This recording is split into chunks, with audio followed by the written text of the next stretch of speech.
And now, let's not forget Jenny Bitner.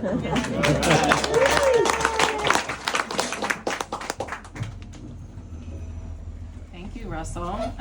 Thank you, Adobe. It's great to be here. Been coming to Adobe for over 20 years when it was in the old location, if people remember that. So I'm going to be reading from, you get old enough, you have a story for every occasion. So I realized in the shape-shifting, I had a perfect story that was published 10 years ago in the Writing That Risks anthology. And so this is called We Heart Shapes, like with the heart instead of the word. My son is looking at himself in the mirror.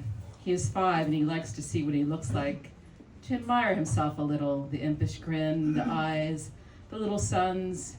I look at the reflection too, and I'm so glad that what I see is a small human boy with blondish hair and hazel eyes. I'm an octopus, my son says. Look at all my arms. But my son is only pretending to be an octopus with long, soupy tentacles that hang down like tree branches.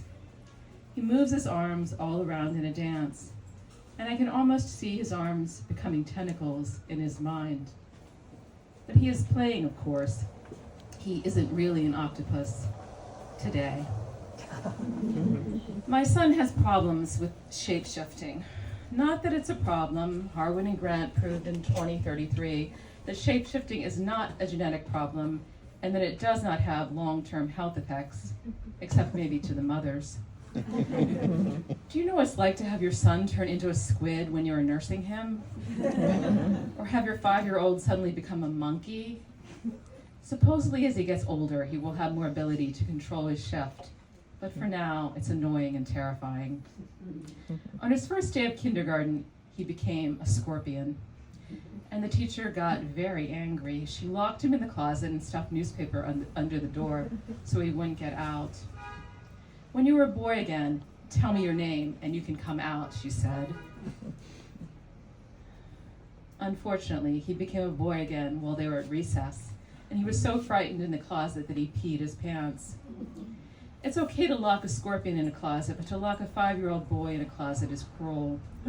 I felt terrible for him as he shook with fear that night, telling me about the dark closet and the spiders in there. I can feel for the teacher, though. What was she supposed to do? Let him sting the other children? On Tuesdays at 3, we go to re-shifting therapy. It's supposed to train Marcus to only shift into positive animals.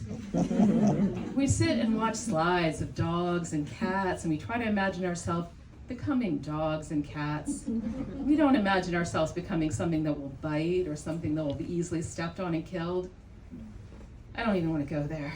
The ant scare, the great ant scare. Never again, I tell him, never again become an ant. Do you know how afraid I was that someone was going to step on you? We were walking the street, he suddenly shifted. A woman's high-heeled shoe came within inches of him before I could grab him. I put him in a jar and let him crawl there until I got home. What if that happened when I wasn't there? The reshifting specialist Megan tells me, don't put too much emphasis on what he can't be.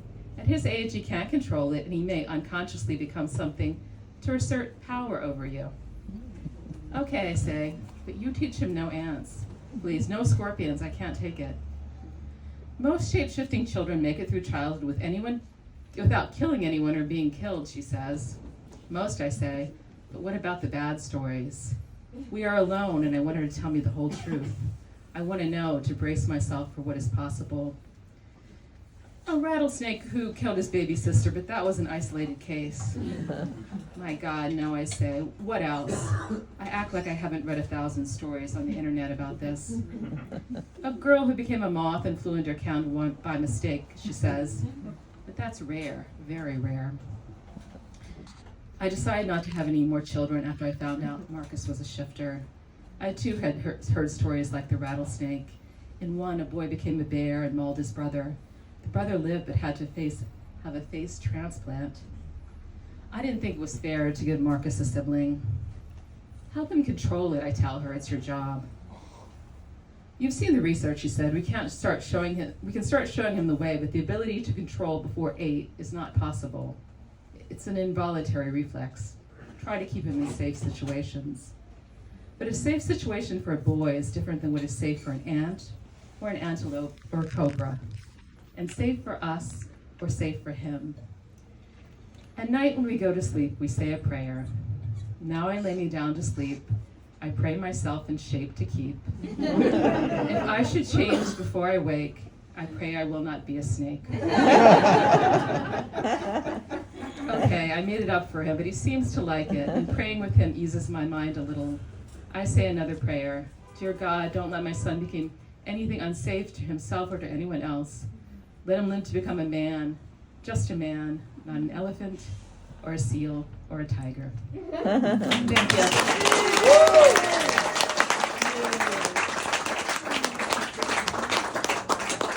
Jenny Bitner, everyone.